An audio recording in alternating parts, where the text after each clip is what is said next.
We had a WWE title change on NXT-TNA Showdown. Plus, an ex-WWE champion has made their AEW debut.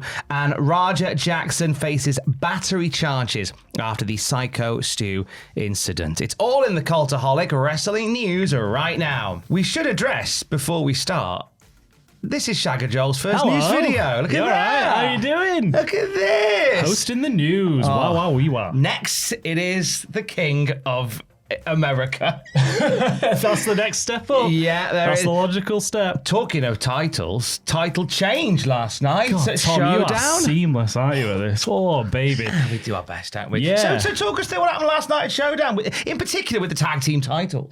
Well, yeah, we've got new champions. Yes. New NXT Tag Team champions, because last night, the Hardys defeated Dark State to retain their TNA titles and win the NXT Tag Titles. Nice. I feel like this is one that we kind of, out of all the matches, we kind of saw, TNA might win this one. The Hardys will win. I think of all the matches that were laid out, I didn't see Mustafa Ali becoming North American champion.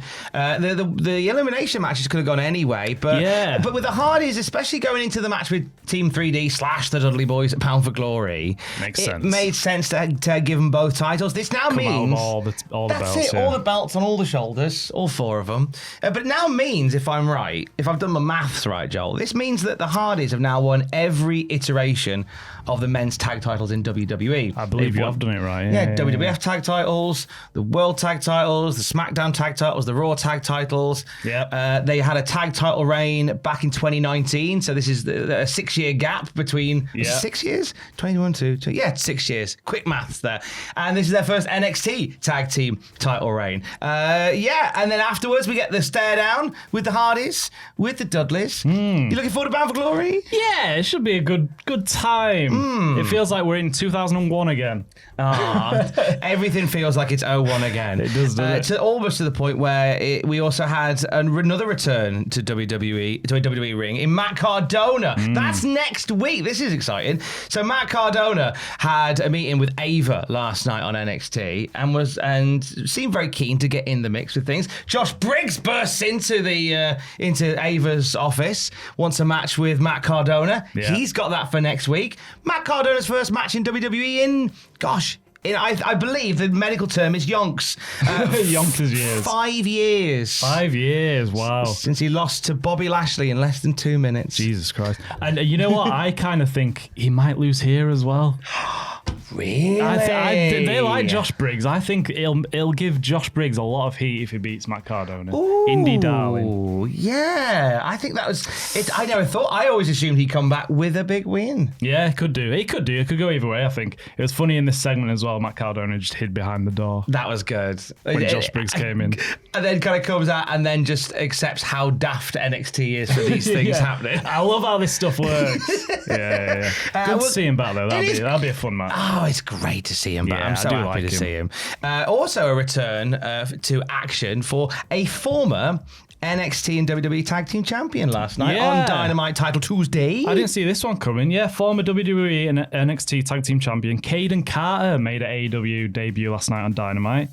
Carter, now known as Lacey Lane, answered Mercedes Moné TBS Open Challenge in her home state of Florida. Moné won the match, but it was a well-received debut for Lane. Yeah. There's no time of recording if Lane was signed to AEW, so this could just be a one-off appearance. But I think maybe Casey Catanzaro comes in and they could tie up. I mean, they are bringing in women's tag titles, aren't they? There you go, that's what I mean, yeah. It could be a contender for that. Good to see her in AEW. Lacey Lane is very similar to JC Jane. Journalism!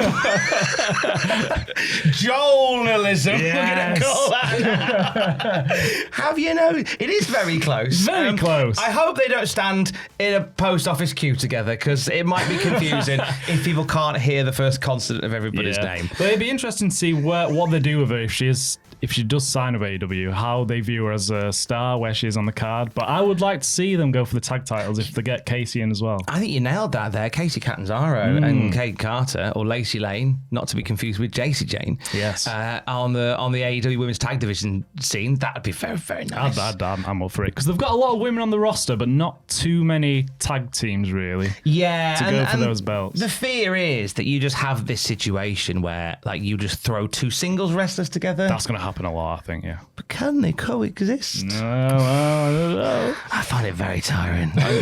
When it's always that. I feel like every division has tag team champions that can't coexist. Yeah, absolutely. The Hardys are the best tag team. They can coexist. They've coexisted for years. Well, there was that time when Matt Hardy killed Jeff Hardy's dog and burnt his house down. Oh, they're over that. That's a long time ago. They're fine with that. I'm intrigued to see how the tag title scene shapes up from Title Tuesday. Certainly, if you check out one match from Title Tuesday, I check out that one. Monet and Lacey Lane had a really strong one there last night. We have an update for you on the Raja Jackson situation this morning. This was something that dominated our news over the last few months. We have an update for you now. Joel, if you could, just bring us up to date in terms of how we got to where we are today for those who may have missed a lot of the Raja Jackson fallout. Yeah, absolutely. So a little recap. 2 weeks ago, Raja Jackson was arrested and charged with a felony following an incident at Knox Pro Wrestling event on Saturday, August 23rd. Raja Jackson's arrest came after he brutally attacked Syko Stu, real name Stuart Smith. Issues between Jackson and Stu began earlier in the evening while Jackson was backstage streaming on Kick, having been invited to the show by AJ Manor. Due to Jackson being backstage, Stu mistook him for a wrestler and hit Raja with a beer can. Yeah. So that was outside the arena, wasn't it, backstage? But it was filmed. Whacked him there. They ultimately decided to incorporate this into the evening's show, where AJ Manor encouraged Raja to give Stu a receipt, but he went a little too far. Because when the running took place, Raja Jackson entered the ring and slammed Stu to the mat, knocking him unconscious. Jackson then punched an unconscious Stu 21 times until he was pulled away by several wrestlers. Following the incident, Syko Stu was transported to hospital and was hospitalized for a week with serious injuries. A GoFundMe has raised over $220,000. Now, the Los Angeles Times has shared an update following the arrest of Raja Jackson and now reporting that he will be charged with 1 count of felony battery that caused serious bodily injury and 1 count of misdemeanor battery, according to a spokesperson for the Los Angeles County District Attorney's Court. Now, prosecutors will also seek a sentencing for a sentencing enhancement, I should have said, because Jackson allegedly caused Stuart Smith to suffer great bodily injury. When there's no allegedly about it, you can see the state of him. Oh, absolutely. It's horrible. It was just a horrible thing to watch over, and there's no allegedly about it. This is one of those cases where the nature of how it all came about with Raja Jackson live streaming everything on Kick, there's not a whole lot of allegedly. It's all filmed. You can't really argue with it, can you? It's right there in front of you. It's a horrible watch. It's bang to rights on every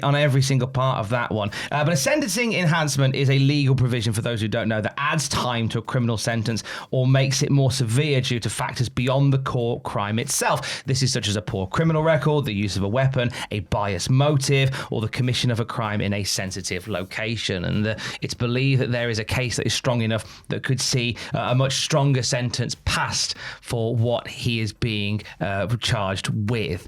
We're going to keep an eye on that one. I feel like there's more set to come from that now that we know what the actual charges are going to be. Yeah. And when we know more, we'll let you know more at cultaholic.com. It is a PLE week, as I think every week is at the moment. It's non-stop, Tom. It does not end. But this one's on a nice time for us. 1 p.m. start time, Crown Jewel is this Saturday. You lovely, lovely thing. Thank you for that. And we are going to go under, down, under, and ponder 9 pitches for Crown Jewel Perth on the channel later on today. You got some pitches for us? You got some good ones? I've been up since about 3:30 this morning. Oh, wow.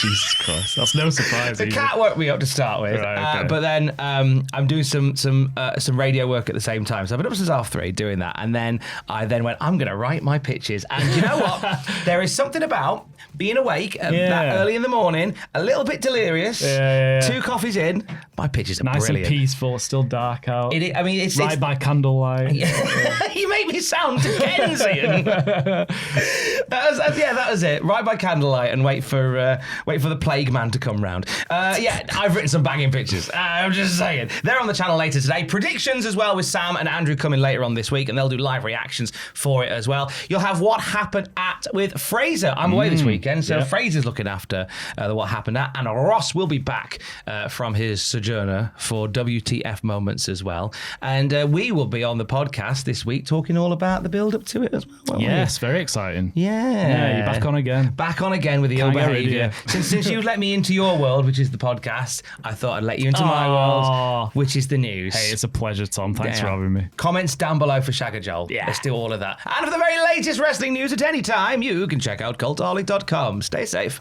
Love you. Bye.